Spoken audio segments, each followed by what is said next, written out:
শোন, ওর কি যোগ্যতা আছে যে তোরে বিয়ে করব? চাচা, অনেকক্ষণ ধরে আপনি আমার অপমান করতেছেন। আমি কিচ্ছু বলি নাই, কিন্তু এখন বলি, আপনার ভাইগনার কি যোগ্যতা আছে আমার বিয়ে করার? তামিনা, কি বলতেছো তুমি এসব?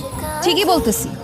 তোমার আব্বা সরকারি কর্মচারী। এ কয় টাকা বেতন পায় যে তুমি দামি গাড়িতে চড়ো, শো অফ করো? এটা তো সব চুরি, দুর্নীতির টাকা। আর আমি আমার নিজের যোগ্যতায় দেশি বিদেশি বিভিন্ন সংস্থার সাথে কাজ করি। আমি একটা ইন্টারন্যাশনাল অর্গানাইজেশনের বাংলাদেশ কান্ট্রি ম্যানেজার। যেইখানে তুমি চাকরির জন্য অ্যাপ্লাই করছো, তোমার সিভি গত 3 মাস ধরে সেখানে পড়ে আছে। তুমি ইউথ ডেভেলপমেন্টের কান্ট্রি ম্যানেজার এমটি মন্ডল? হ্যাঁ, আমি মোসাম্মদ তাহমিনা মন্ডল। আমি এইখানে এই গ্রামে বসে ইন্টারনেটের মাধ্যমে পুরো বাংলাদেশের কর্মকাণ্ড পরিচালনা করি। আমি আমার ইনকামের বড় একটা অংশের টাকা দিয়ে সমাজের উন্নয়নের জন্য কাজ করি।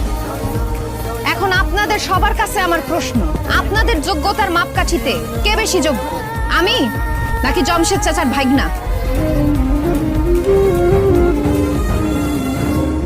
শোন, ওর কি যোগ্যতা আছে যে তোরে বিয়ে করব? চাচা, অনেকক্ষণ ধরে আপনি আমার অপমান করতেছেন। আমি কিচ্ছু বলি নাই, কিন্তু এখন বলি, আপনার ভাইগনার কি যোগ্যতা আছে আমার বিয়ে করার? তামিনা, কি বলতেছো তুমি এসব? ঠিকই বলতেছি। তোমার আব্বা সরকারি কর্মচারী। এ কয় টাকা বেতন পায় যে তুমি দামি গাড়িতে চড়ো, শো অফ করো? এটা তো সব চুরি, দুর্নীতির টাকা।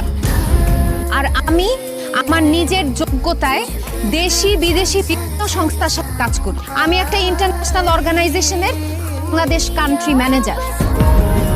যেইখানে তুমি চাকরির জন্য অ্যাপ্লাই করছো, তোমার সিভি গত 3 মাস ধরে সেখানে পড়ে আছে।